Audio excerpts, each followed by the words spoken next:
You've probably realised already that we're not locals by this strange form of Hebrew that I speak. The garden is a British-owned organisation and we're all volunteers from England.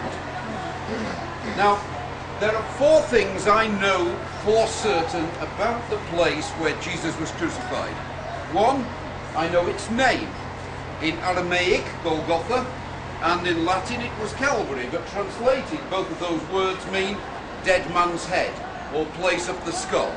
And if you look in the rock face behind me, you'll be able to see two small caves. And there's like a bridge of a nose actually protruding out from the rock between them. Can you see it? Yes. You've got it, okay? Now a little earlier today, about 2.5 hours ago, the sun was right over here, it was high in the sky, and it was shining directly on the whole of that white rock face. And those two eye sockets, for want of a better word, were absolutely pitch black in shadow. You couldn't see the back of the cave.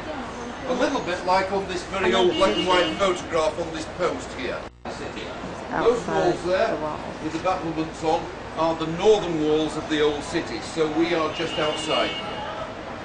The third thing comes from the letter to the Hebrews. It's chapter 13, verse 12, and it says, "He died outside a city gate." Unfortunately, the writer didn't tell us which one. If he'd have only said, then we would have known the exact spot. And you're probably aware there are lots of gates around this city. Has she been dragging you through every single one of them? Has she been treating you badly? No? Okay. Look, not all of these gates were here 2,000 years ago. In this northern wall there are 3 gates, but Herod's gate and Newgate were not here at the time of Jesus. But just around the corner of that building, a very large gate called Damascus Gate. And we know from the excavations beneath it that there was a gate right there at the time of Jesus. The fourth thing I know upsets quite a lot of people. And I'm aware that every painting you will have seen of the crucifixion indeed will have been a hill with 3 crosses on the top.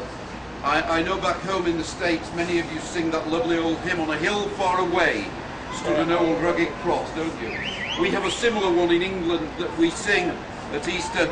"There is a green hill far away without the city walls where our dear Lord was crucified, who died to save us all." Well, he didn't, they didn't, and they never ever have done.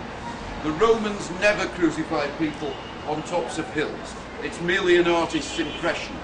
And of course, the hymn writers got their idea from paintings. There's no reference to a hill in any of the 4 Gospels, check. In fact, we know from a Roman historian, his name was Quintilian, and he wrote, "We always crucify immediately alongside the busiest of thoroughfares." He said the whole point of crucifixion is that the people passing by witness it at close hand, are put in fear of us and made to obey us. And the nearest busy road to here runs right along the front of the city walls there. And at the time of Jesus, that was the old main Jerusalem to Jericho road, if that sounds at all familiar to you. So if indeed he was crucified here, for certain it was not on top of that hill, it would have been right alongside the road over there. The crosses would have been on this side of the road, away from the city walls. So that does mean that as people were walking past there, and they're staring at these 3 men hung on their crosses, right behind them in the background would be Golgotha, the place of execution known as the Skull. Surprise, surprise, the bus station wasn't here in those days. Okay?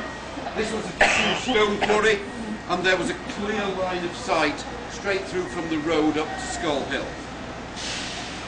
Now, the other false impression we get from paintings of crucifixion are of these big tall crosses. Everyone I've seen, they're about 15 or 20 feet high. It's nonsense. The cross was about 6 feet high, absolute maximum. Again, the whole point of crucifixion was that as you're walking past, you're staring the condemned man right in the eyes as he hangs on his cross. You're sharing his pain. Actually, the Romans hardly ever erected a cross. Very, very rarely. Right throughout the whole Roman Empire. Perhaps if the emperor was coming to town and they were going to crucify a couple of thousand criminals to line his route into the city, they would erect crosses. But for 2 or 3 odd criminals, they would just bring them out and quite simply nail them to trees like these, which had grown naturally at the side of the road. And we know Jesus was nailed to a tree. It actually says so 3 times in the New Testament. Christ was nailed to a tree. They were written by people who were there at the time. You'd think they should know, wouldn't you? That causes a problem for me. I guess for you too.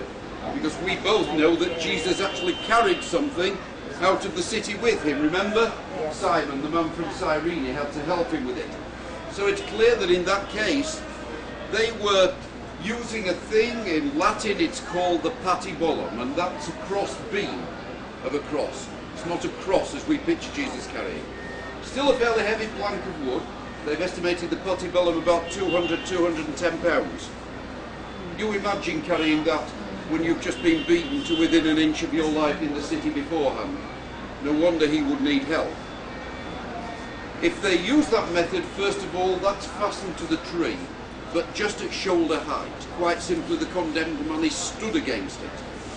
Now, sometimes they would wrap ropes around his wrist, not to tie him to it. A Roman soldier on either side would pull on those ropes to stretch him out like that whilst he's being nailed to it. Not now, but when you've got the space, just try that sometime and then try to breathe. You'll understand what I'm saying. You're nailed through the wrist, just here, between these 2 bones, so that the bones here will hold the weight of your body, because immediately then they take your feet off the ground. They push them right up underneath you and twist your knees around to one side. And then using one long nail, you'll be nailed through the ankles, just here, but both ankles together, sideways on into the tree. So you're curled right up like this, but twisted right around like that, with the whole weight of your body hung on your wrists. In that position you cannot breathe, and you die eventually from asphyxiation, the cause of death on the cross. But neither can you just let yourself die, you fight to survive. Exhale, you have to straighten the diaphragm. The only way you can do that is to push upwards on that nail in your ankles and breathe on the nail rise. But the pain would be horrendous. There's a major nerve runs right up there which the nail would catch every time, so quickly you have to take the weight back on your wrists again until the next time you need to breathe. If I could just remind you all, my Jesus spent 6 hours hanging on a cross like that for me. Guys, don't ever let anybody try to tell you your Saviour was a wimp or a weakling, because he was not. He must have been a tremendously strong man indeed.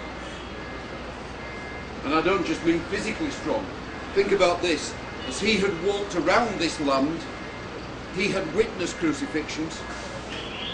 On the night that he walked out of the city there across the Kidron Valley to the Garden of Gethsemane, he actually knew what he was going to, and yet he still went. And he waited there for them to arrest him. And I believe that took a man with a huge amount of personal courage.